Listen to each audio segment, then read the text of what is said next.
और आज counter Dixon में हम करीब देख पा रहे हैं 3% से ज़्यादा की गिरावट है। सीएलएसए की रेटिंग कट और टारगेट घटाने के बाद दबाव यहां पर साफ तौर पर देखने को मिल रहा है। हमारे सहयोगी अभिषेक सत्यव्रतम इस वक्त हमारे साथ जुड़ चुके हैं पूरी डिटेल्स के साथ। अभिषेक, हम देख रहे हैं कि डिक्सन पे आज काफ़ी प्रेशर नज़र आ रहा है, क्या कारण है इसके पीछे और ब्रोकरेजेस का क्या कहना है?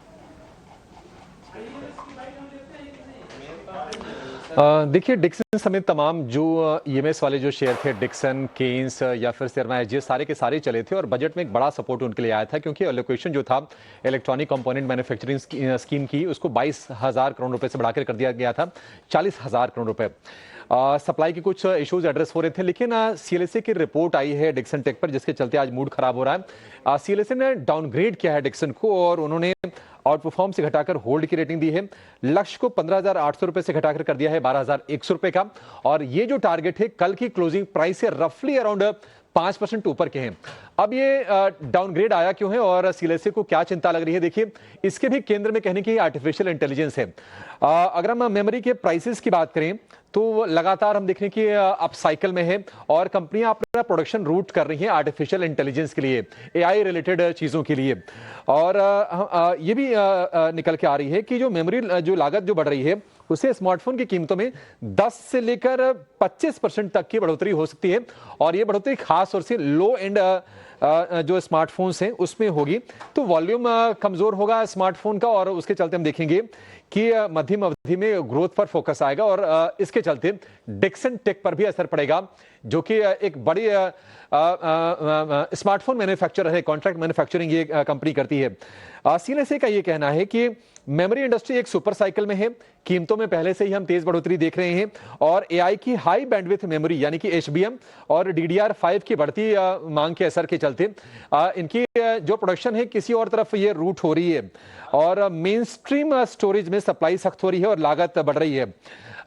इसलिए से का ये कहना है कि मेमोरी मैन्युफैक्चरिंग का अधिक मार्जिन वाले एआई ग्रेड मेमोरी पर फोकस बढ़ा है और जनवरी से हम देख रहे हैं कि डीडीआर5 डीडीआर4 कॉन्ट्रैक्ट दरें जो हैं पिछले एक साल में उसमें 119% का उछाल आ गया है। एनएएनडी कॉन्ट्रैक्ट कीमतों में 37 से 67% तक की बढ़ोतरी हो चुकी है। तो एआई की तरफ प्रोडक्शन रूट हो रहा है और ऑलरेडी हम देख रहे हैं कि प्राइसेस मेमोरी के काफी बढ़ गए हैं और इसका असर निश्चित तौर पर स्मार्टफोन के प्राइसेस पर होगा। स्मार्टफोन के प्राइसेस पर होते हैं वॉल्यूम घटेगा और फिर डिक्सन टेक पर आगे असर आएगा। इसके चलते उन्होंने डाउनग्रेड किया है। हालांकि अगर हम डिक्सन के शेयर के चाल की बात करें तो 52 हफ्ते के निचले स्तर से अभी भी आपको ये 15% ऊपर दिखाई देगा। 10,000 के नीचे भाव चले गए थे, लेकिन एक महीने में करीब 2.5% के नेट रिटर्न पॉजिटिव हैं।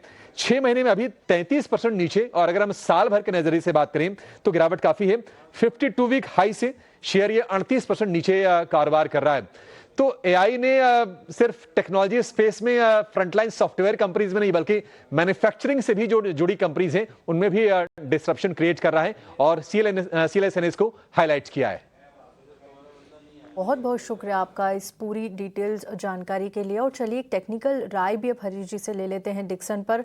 हरीश जी, देखिए डिक्सन पर आज प्रेशर नज़र आ रहा है, करीब 3% तक यहाँ पर गिरावट देखने को मिल रही है। सीएलएसए की भी डाउनग्रेड रेटिंग है, लक्ष्य भी यहाँ पर घटा दिया और अभी भी अभिषेक ने भी सारी डिटेल्स यहाँ पर दी है। आपको चार्ट्स कैसे लग रहे हैं डिक्सन टेक के? देखिए, अगर देखा जाए तो लास्ट हमने पिछले साल के सितंबर से लेकर लगातार एक डाउन ट्रेंड देखने मिल रहा था डिक्सन में। तो उसी टाइम पे हमने एक मेजर सपोर्ट जो था 12,000 का, उसके नीचे फिसलते हुए हमने स्टॉक प्राइस में देखा था। तो मुझे लग रहा है कि रिसेंटली एक छोटा सा रनअप आया था, उसके बाद स्टॉक प्राइस फिर से ऑलमोस्ट 12,000 के आसपास रिटेस्ट करते हुए नजर आया। तो मुझे लग रहा है कि जो 12,000 का जो सपोर्ट था वो जजे तोड़ा है। मुझे लग रहा है कि वहाँ पे क्लियरली एक ब्रेकडाउन देखने मिल रहा है लॉन्ग टर्म चार्ट पे, और स्ट्रक्चरल ब्रेकडाउन बोल सकते हैं हम लोग यहाँ पे। तो हो सकता है कि आने वाले दिनों में और थोड़ा वीकनेस देखने मिल सकता है। जिस तरीके से सीएलएसए डाउनग्रेड किया है उसका बिल्कुल इम्पैक्ट भी देखने मिल सकता है टेक्निकली भी। तो ओवरऑल सेटअप वीक है, तो फ्रेश बाइंग बिल्कुल अवॉइड करना चाहिए करेंटली। तो मुझे लग रहा है कि यहाँ पे स्टॉक में एक अच्छा खासा फॉल भी देखने मिल सकता है आने वाले दिनों में। तो करंटली दूर रहने की राय रहेगी डिक्सन टेक्नोलॉजीज। लेवल्स पर डाउन ट्रेंड ही नजर आ रहा है, तो फिलहाल इस शेयर से आप दूरी बनाकर रखें और इस पर नजर रखें। चलिए, इसी के साथ योर स्टॉक के फर्स्ट एडिशन में इतना ही। हरीश जी, बहुत बहुत शुक्रिया आपका हमारे साथ जुड़ने के लिए और हमारे दर्शकों को गाइड करने के लिए। शुक्रिया सर। वक्त एक छोटे से ब्रेक के बाद जल्द लौटेंगे और फिर से सवाल जवाब का सिलसिला शुरू करेंगे। जल्द लौटते हैं।